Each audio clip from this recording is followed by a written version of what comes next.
Լույսերը վառվեցին, տոները մոտենում են։ Արարողությունը շքեղ էր, հանրապետության հրապարակը բազմամարդ։ Գլխավոր տոնածառի լույսերը վառելու արարողության ժամանակ տեղի է ունեցել հրմշտոց։ Բարեբախտաբար տուժածներ չկան։ Մի քանի տասնյակ երեխաներ ժամանակավոր անհետացել են ծնողների տեսադաշտից։ Բոլոր նման դեպքերում նրանք հայտնաբերվել են։ Ոստիկանությունը հայտնում է, որ արտակարգ դեպքեր կամ պատահարներ չեն գրանցվել։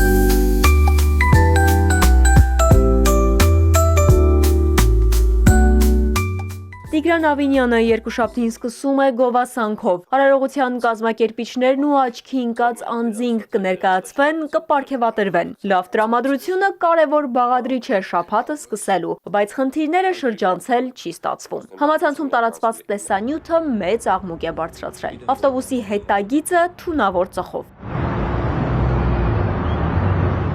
Շատ վախենալու պատկեր էր, այնպիսի տպավորություն էր, որ դա ինքնաթիռ է եւ տուրբիններից մեկը վառվում է։ Երևանի ավտոբուսի տնօրենն արդարանում է։ Մեքենան ունեցել է տեխնիկական խնդիր՝ յուղի արտահոսք, ինչն էլ դարձել է ծխի պատճառ։ Վարորդը ստացել է նկատողություն։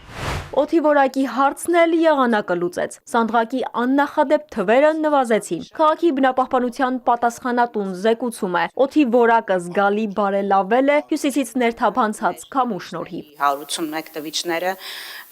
ցույց են տալիս, որ օդի որակի զգալի բարելավում է տեղի ունեցել, զգալի այնքանով, որ համադրելի է ամառվա ցուցանիշների հետ։ Իրականում օդի որակի խնդիրը Երևան քաղաքում մեծապես պայմանավորված է օդի ինվերսիայով, բնակլիմայական պայմաններով եւ մեր աշխարհագրական դիրքով։ Մենք ունենք որոշակի լծակներ, թեկուզ շատ փոքր չափով, բայց ազդելու օդի որակի վրա եւ այդ առումով ամբողջապես այն աշխատանքները, որոնք որ արվում են, կարծում եմ, այն որոշակի ազդեցություն թողնելու են, բայց ինչ վերաբերում է գլոբալ փոփոխություններին, մենք այնուամենայնիվ պետք է շարունակաբար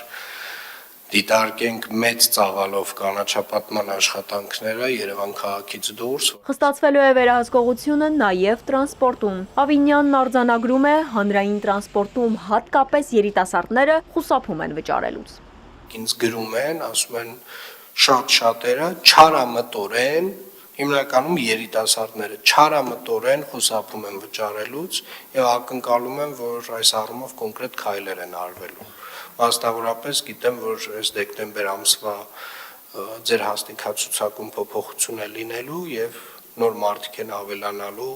վերահսկողությունը ավելի արդյունավետ կազմակերպելու համար։ Վարորդը նաև հսկիչ չէ։ Մինչև տարեվերջ կներկայացվի նաև հասարակական կարգի պահպանության ծառայողների նոր համազգեստը։ Նոր տարին նոր հագուստով։ Ալադավթյան, Էպիկենտրոն։